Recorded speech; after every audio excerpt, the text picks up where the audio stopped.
Whether you're watching, listening or reading this, welcome back to the Runpreneur vlog, where we're on a mission to raise £1 million for children's charities by run vlogging on consecutive days the distance of one lap around the world.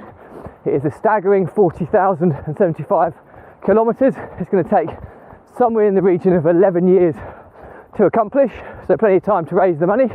I'm going to commit to vlogging whilst running at least 5 kilometres every day, and I'll even do it barefoot style. So those regulars will know that I vlog about my passions, which are all things entrepreneurship and running, and most importantly how these topics link together to help people overcome the emotions of stress, overwhelm and anxiety by using exercise as a release mechanism. And it is a very windy day today, about 20-mile-an-hour gusts, so it's hopefully you can still hear me okay. And it's a Sunday run day today, where we talk about all things running.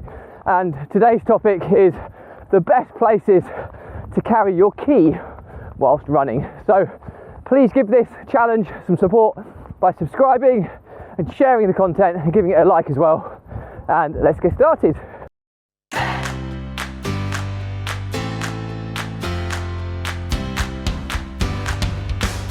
So, the best places to carry your key whilst running. Well, we've all been there and done it, where we run and then you forget that you've got valuables and things that you need to carry along with you, and it's frustrating because you're hunting around to find a solution to carrying something securely and not losing it, which would be absolutely disastrous. So there are lots of options available here, but some of these are hopefully quite intuitive ideas that can kind of help you get yourself unstuck out of a sticky situation where you have to carry valuables and the last thing you want to do is hold them in your hands. So first, my number one recommendation is run with as little as feasibly possible. So carrying stuff, having to carry stuff on your person or hold, it's just a nightmare when running, because what people don't realise with running is it's such a rhythmic sport. It's repetition of the same motion over and over again. Just going past somebody, just bear with me a second. Morning guys. And the issue people don't realise when you're running a repetition sport like this is any weight variance on one side or the other is actually an injury, a potential injury hindrance. And the reason I say that is that it may sound so trivial, even a key that weighs next to nothing.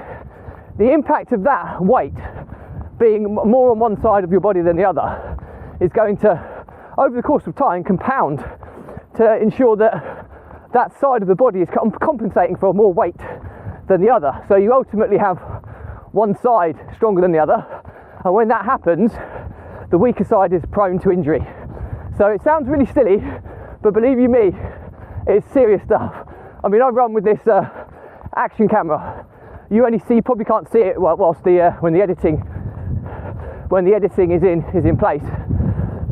But what you don't see is that when I'm not recording, I hold it in the other hand, and then I'm constantly switching the weight so that one side isn't getting overcompensated than the other. So the first thing I'd say is that my recommended suggestion is don't carry a key. Okay, so find another way of doing it, and you can have key boxes at home, so that when you go out you can always get back in without the need for a key. You can get these key locks, etc., that you can put on even your car door handle. So there's lots of different opportunities where you can safely store your key, where you can come back and get it without the need to carry it on your person. So that would be my recommendation. If you are going to carry anything, always think about weight distribution and how it can be equally distributed throughout your body. So when you run, generally speaking, the centre of gravity is down the middle, okay, straight down the middle. So anything on either side of that line is going to cause a distribution issue with your weight, okay? So the first rule is, wherever possible, if you can find somewhere to store it in line centrally with your body, means that the weight will be evenly distributed, which is really, really key. Okay, so that's the first thing I would consider when trying to hold your key. And if we go from the top, to the bottom, there's loads of different crazy places you can store a key. And running attire now running apparel has become so much more advanced and well geared to cater for these exact issues nowadays, which is amazing. But the first thing is, if you run with a headband and it's relatively tight, you could put a key in your headband. I've done it before, and I wouldn't put it directly on your head because it causes discomfort. But if you have a bandana that you're flipping over multiple times, you can wrap the key in that and put it at the back of your head centrally, so the weight is evenly distributed through your body. That's one way to do it. Lots of different running apparel now, especially ladies, especially with sports bras, etc., often have pockets behind the neck. Okay, so you can slop your key or your phone or whatever valuable you need to take in that pocket, and again, centrally. You get these kind of running harnesses now where you can store things at your chest space. Again, it's symmetrical and central to your weight distribution. So again, weight is dispersed evenly, and you can even get these harnesses that flip open, so you can actually see your smartphone or see stuff in there without having to take it out of wherever you're carrying it. The next one down is some form of running belt. I use a flip belt when I'm running marathons, etc. Pure and simply, it's the best piece of equipment when you're taking lots of gels, because you don't get too much motion with a flip belt. Whereas when you carry quite a lot of any gels, etc., you can get a lot of motion in the actual harness, which is quite disruptive as a runner. So a flip belt or some kind of waist belt, like a bum bag, or that type of setup, is often a great way to carry your valuables. But do make sure you find one that's not going boom, boom, boom and shaking about when you run, because you'd be amazed, but that motion on your belly as well can make you need the toilet, which is really, really irritating when you're running. So you want to try and find one that doesn't move if you're going for a kind of waist harness tool to carry your running attire. The next one is most running shorts now will have a secret pocket, either inside the hem of the running shorts. Some have a little zipped pocket around the back, just above your backside, and some of them have it kind of internally as an internal pocket, just inside the front of your short. Again, really, really good to try and keep it central as possible, so the weight is distributed evenly. But worst case, if you've got running shorts with tie fasteners, you can thread the tie fastener through your key and tie it internally, so it's nicely secured centrally in your short. So again, that's another way. You also get a lot of compression shorts that have kind of slip pockets that you can slide things into. But again, try and avoid the ones that are down either side. You always want to try and remain central, so the weight is distributed nice and evenly as possible.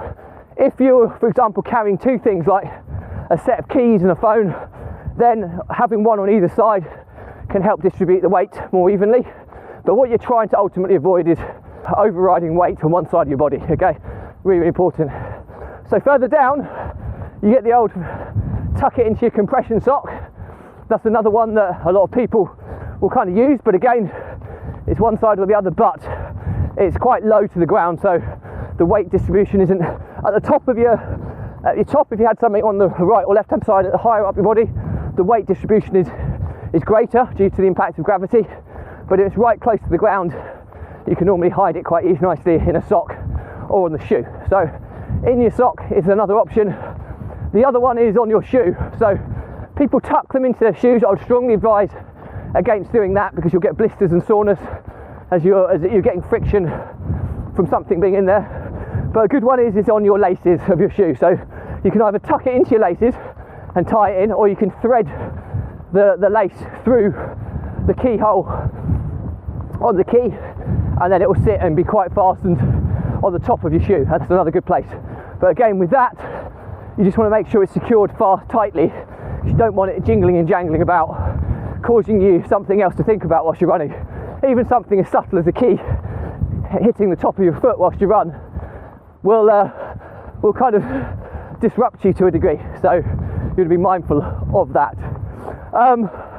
So that's pretty much it in terms of all the different places you can take a key or hide it in your person when you're running. But I think if we're going to summarise this episode, my advice would be don't take it unless you absolutely have to, would be number one.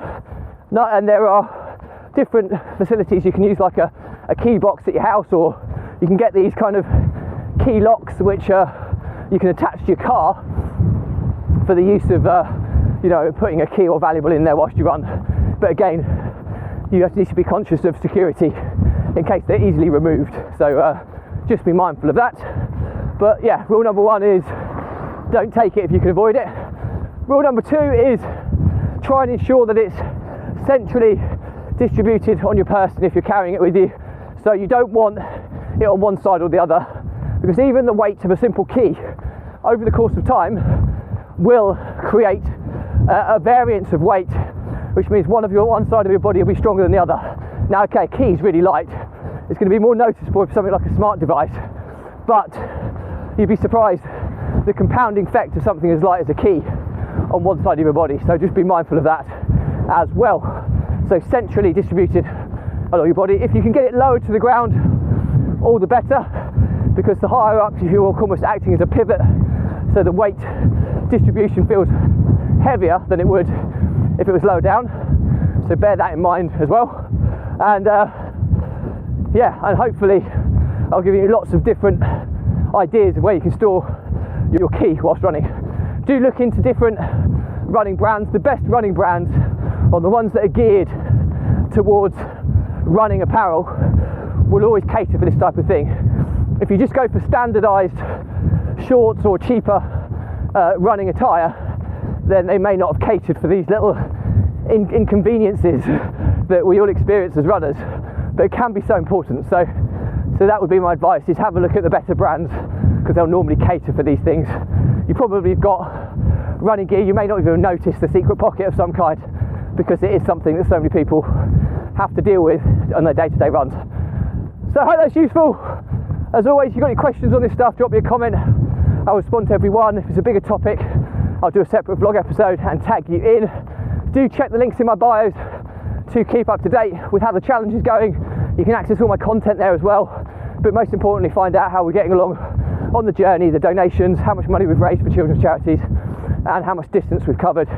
The more support, the better.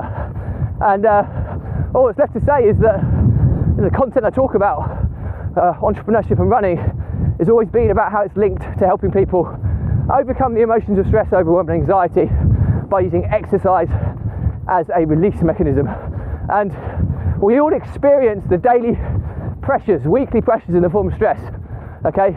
And it's having that process in our lives that allows us to process what's going on, gain clarity, refocus, clear your head and move on.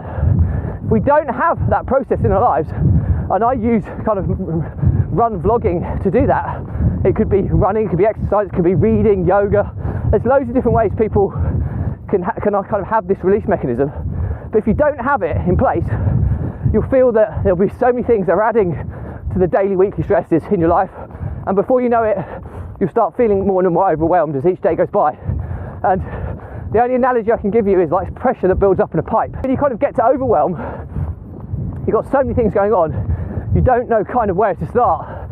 And as a result, you almost you freeze, procrastinate, have a seizure. And then before you know it, you very quickly slip into kind of panic and anxiety, which is where you're flirting with the edges of mental health issues, which clearly we want to avoid. Now, there's no coincidence that, I've been there, and I've made so much more progress in the last 12 months in my life than I have done in the previous 4 to 5 years, which coincides with the dates that I've been doing this running vlog. Okay, I've made more progress in all facets of my life, which shows that this stuff really works. And back to the kind of pipe analogy, if you don't get this stuff right, the pipe eventually bursts. And in that instance, you have a mental health breakdown, which is clearly what we want to avoid. And I have been there, and I've lost businesses because of this, I've lost business partners because of this, and I've almost been bankrupt because of these exact reasons. And believe you me, it's a horribly, horribly dark place that I wouldn't wish upon my worst enemy. Okay, and my offer to you and my pledge to you is that since I've managed to find this release mechanism and made so much progress in my life, that if you are someone who's struggling with this stuff, drop me a message. Okay, there's no catch here, okay? Runpreneur is not for profit, so there's no sale ever involved. It's completely free. The advice, hopefully, is completely free, and the value I give is hopefully useful to you. There's no catch. Yes, we raise money for children's charities, but donations are always optional, and they're never ever used as a sales ploy or anything like that. So your help is available. It's completely free. Okay, I won't be asking you for donations, but we'll jump on a call. I'll give you a quick step-by-step guide on how we can get you back on the right path. And I'm well versed in this because I've helped hundreds of people over the years deal with these exact issues. So help is there. It's often free if you're prepared to ask for it, and it's often easier asking a stranger than nearest and dearest. So take me up if that's somebody who needs this support. It is there and it is available. So that's it for me today. As always, check out my links in my bios where you can keep up to date with the challenge. You can watch, listen or read my content, and most importantly, you can find out how you can support the challenge. If you can't support financially, even subscribing and sharing the content goes a long, long way to get in front of more people who can hopefully help in some capacity, as we genuinely will make life-changing differences to children that need it the most. So that's it. As always, stay positive, stay happy, and I will see you tomorrow.